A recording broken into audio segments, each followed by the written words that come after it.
आप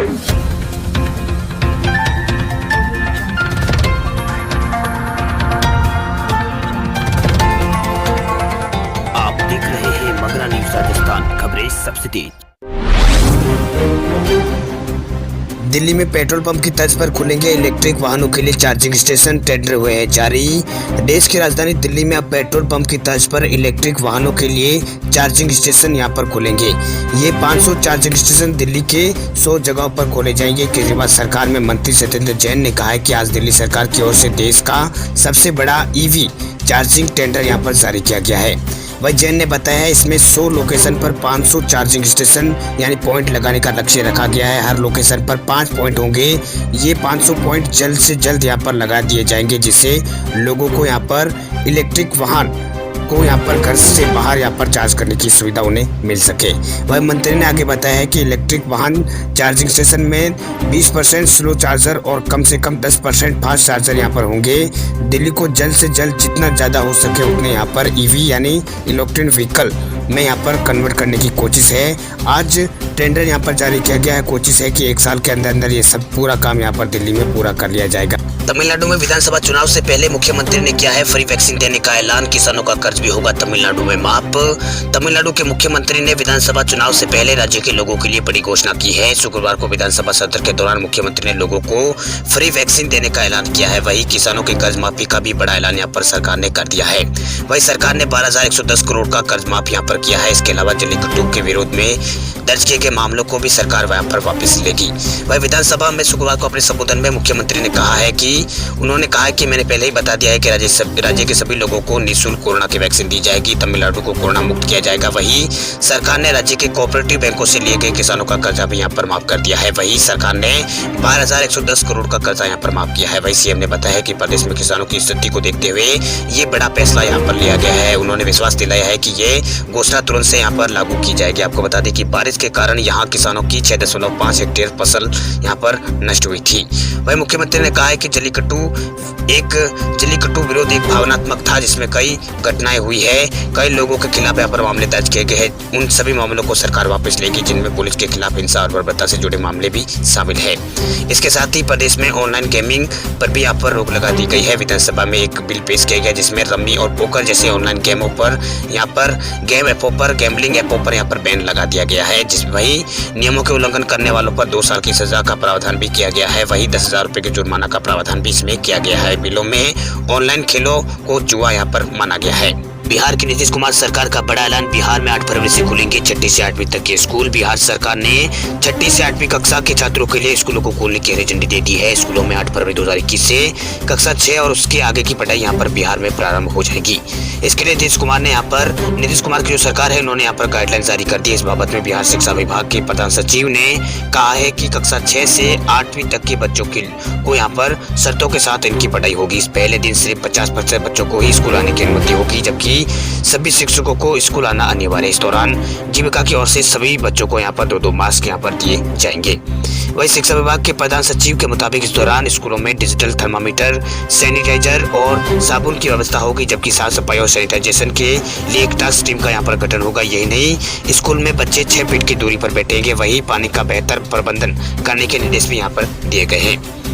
वही यहाँ पर शिक्षा विभाग के प्रधान सचिव ने बताया है कि ग्रुप की बैठक में ये निर्णय लिया गया है। राज्य के सरकारी और प्राइवेट स्कूलों को 8 फरवरी से खोल दिया जाए। वही 8 फरवरी से कक्षा 6, 7 और 8 को खोलने का यहाँ पर निर्णय लिया गया है। आपको बता दें कि राज्य में 4 जनवरी से उच्च शिक्षा के स्कूलों को यहाँ पर खोल दिया गया है। इसके अलावा बिहार में कोरोना महामारी को देखते हुए बीते 5 जनवरी से राज्य के 9वीं से 10वीं तक के यहाँ पर स्कूल खोल दिए गए थे। हालांकि इनमें कुछ नियमों को भी जोड़ा गया था। एक क्लास में यहाँ पर 50% उपस्थिति के उपस्थिति के नियमों को ही यहाँ पर अनिवार्य बनाया गया है। अभी मध्यम और प्राइमरी कक्षाओं के स्कूल यहाँ पर बंद है। राजस्थान की गहलोत सरकार का बड़ा निर्णय। अब कर सकेंगे आतिशबाजी, पटाखों की बिक्री पर लगा प्रतिबंध। गहलोत सरकार ने दिया है हटा। राजस्थान में गहलोत सरकार ने बड़ा कदम उठाते हुए राजस्थान में पटाखों की बिक्री पर लगा प्रतिबंध सरकार ने हटा दिया है। कोरोना संक्रमण कम होने के बाद प्रदेश की अशोक गहलोत सरकार ने यहाँ पर यह बड़ा निर्णय लिया है। वही राज्य सरकार ने कोरोना महामारी के मद्देनजर 3 नवंबर 2020 को पटाखा बेचने पर यहाँ पर प्रतिबंध लगाया था। पटाखे बेचने पर यहाँ पर प्रतिबंध लगाया था। अब राज्य सरकार ने पटाखों के बेचने पर लगा प्रतिबंध हटा दिया है। राज्य के गृह विभाग ने इसके आधिकारिक आदेश यहाँ पर जारी कर दिए हैं। आपको बता दें कि 3 नवंबर 2020 को राजस्थान की गहलोत सरकार ने पटाखे बेचने वालों पर यहाँ पर 10,000 और पटाखे फोड़ने वालों पर 2,000 रुपये का जुर्माना तय किया था। और इसके कारण यहाँ पर दिवाली पर और नए साल के यहाँ पर पूर्व संध्या पर राजस्थान में पटाखों का इस्तेमाल नहीं हुआ।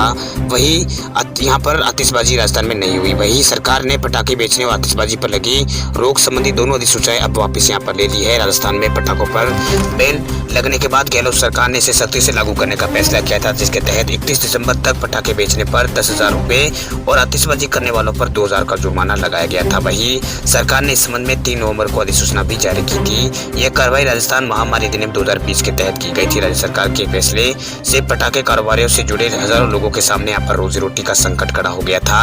वही पटाखों पर प्रतिबंध हटाने का मामला करीब 1 महीने पहले राजस्थान हाईकोर्ट में भी पहुंचा था। वही आतिशबाजी में पटाखों की बिक्री पर लगा पाबंदी को हटाने को लेकर हाईकोर्ट में याचिका भी लगाई गई थी। यह याचिका पटाखे व्यवसायों से जुड़े संघ Rajasthan fire workers dealer and manufacturing association ने यहाँ पर लगाई थी। यह भी समस्या थी कि जो पटाखे बनकर तैयार हो गए हैं उनका पाबंदी के बाद क्या किया जाए। वही याचिका में सुप्रीम कोर्ट यहाँ पर कोर्ट के फैसले के अनुसार पटाखों पर पाबंदी हटाकर 2 घंटे चलाने की मंजूरी देने का यहाँ पर आग्रह किया गया था। बैंक ऑफ बड़ौदा के करोड़ों ग्राहकों के लिए जरूरी खबर, 1 मार्च से नहीं कर पाएंगे पैसे की लेन देन। अगर नहीं किया ये काम, सार्वजनिक क्षेत्र के बड़े बैंक ऑफ बड़ौदा ने अपने खाताधारकों के लिए जरूरी सूचना जारी की है। बैंक के खाताधारकों के लिए यहाँ पर बैंक ने ऑफिशियल नोटिफिकेशन यहाँ पर जारी किया है। खाताधारकों को 1 मार्च से पहले एक काम को यहाँ पर जरूर निपटाने की अपील बैंक ने की है, वरना 1 मार्च से उन्हें पैसे की लेन देन में मुश्किल होगी। दरअसल 1 मार्च से पुराने IFSC कोड काम नहीं करेंगे। ऐसे में अगर आपने यहाँ पर अभी तक अपना IFSC कोड चेंज नहीं करवाया तो बिना देरी ही यहाँ पर आप फौरन यहाँ पर चेंज करवा ले। अगर आपका खाता बैंक ऑफ बड़ौदा में है तो आपको 1 मार्च से पहले ये काम करा लेना जरूरी है। दरअसल कुछ दिनों पहले ही केंद्र सरकार ने देना बैंक और विजया बैंक का विलय बैंक ऑफ बड़ौदा में करा दिया था। इन दोनों बैंकों का विलय बैंक ऑफ बड़ौदा में होने के बाद इन दोनों बैंकों के ग्राहक अब बैंक ऑफ बड़ौदा के ग्राहक बन चुके हैं। अब 1 मार्च के बाद से बैंक अपने IFSC कोड में बदलाव करने जा रहा है। ऐसे में दोनों बैंकों के ग्राहकों को अब अपने पुराने IFSC कोड को यहाँ पर बदलावाना होगा। वही नया IFSC कोड यहाँ पर बैंक से लेना होगा। वही बैंक ने देना बैंक और विजया बैंक के ग्राहकों को, जो बैंक अभी या बैंक ऑफ बड़ौदा के ग्राहक बन चुके हैं, उन्हें यहाँ पर नया IFSC कोड लेने के लिए कहा है। ऐसा नहीं करने पर 1 मार्च 2021 के बाद ये ग्राहक अपना पैसे की लेन वो नहीं कर। सोना चांदी खरीदने वाले ग्राहकों के लिए खुशखबरी, सस्ता हुआ है सोना। 5 दिन में 2500 रुपए तक गिर चुके हैं सोने के दाम।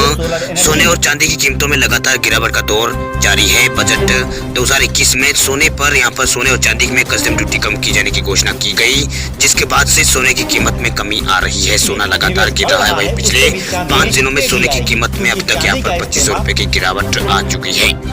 वही केंद्र सरकार ने बजट 2021 में सोने के आयात शुल्क में कटौती कर दी। वही सरकार ने सोने चांदी पर कस्टम ड्यूटी में 5% तक की कटौती की है। बजट के ऐलान के बाद जहां आर्थिक गतिविधियों में तेजी आई है तो वही सोने की कीमतों में भी यहाँ पर दबाव बना हुआ है। बजट के ऐलान के बाद सोने की कीमत 5% तक यहाँ पर इसमें गिरावट आ चुकी है, यानी ये सोना यहाँ पर 2500 रुपए तक सस्ता देश में हो चुका है। वही सोने की यहाँ पर लगातार यहाँ पर गिरावट का दौर सोने चांदी की दोनों की कीमतों में यहाँ पर लगातार जारी है। केंद्र सरकार की जो बजट है उसको घोषणा के बाद यहाँ पर सोने और चांदी दोनों की कीमतों में यहाँ पर लगातार गिरावट की स्थिति बनी हुई है। वही सोने पर दबाव की स्थिति बनी हुई है। वही सोने के फ्यूचर रेट में इस हफ्ते 0.3% की गिरावट आ चुकी है। सोना गिरकर निचले स्तर पर करीब पहुंचता जा रहा है। सोना 47,300 रुपए प्रति 10 ग्राम पर पहुंच गया। वही सोना अपने 7 महीनों के सबसे निचले स्तर पर यहाँ पर पहुंच गया है। वही पिछले 5 दिनों में यहाँ पर सोने की कीमत में 2500 रुपए तक की गिरावट आ चुकी है। शुक्रवार को भी सराफा बाजारों में सोना गिरावट के साथ यहाँ पर ट्रेड कर रहा है। जब से सरकार ने बजट में कस्टम ड्यूटी घटाने का ऐलान किया है, सोने की चमक यहाँ पर फीकी पड़ रही है। बजट 1 फरवरी को घोषित किया गया था, जिसके बाद सोने की कीमत में 2044 रुपए की गिरावट आ चुकी है। वही पिछले 5 दिनों में यहाँ पर 2518 रुपए तक सोना लुढ़क चुका है। वही 1 फरवरी को सोने की कीमत 48,745 रुपए प्रति 10 ग्राम पर सोने की कीमत थी, लेकिन 29 जनवरी को सोने की कीमत 49,353 रुपए प्रति 10 ग्राम पर थी। वही सोने में आज की कीमत पर नजर डालें तो आज 24 कैरेट सोने की कीमत यहाँ पर 47,030 रुपए प्रति 10 ग्राम पहुंच गया। वही 23 कैरेट सुट्टा वाले सोने की कीमत 46,842 रुपए प्रति 10 ग्राम हो गई। वही 22 कैरेट वाले सोने की कीमत यहाँ पर 43,000 80 रुपए के आसपास रही है। वही यहाँ पर तो इस रिपोर्ट में जो 18 कैरेट वाले सोने हैं उसकी यहाँ पर 35,273 रुपए 50 ग्राम ये यहाँ पर ट्रेंड कर रहा था।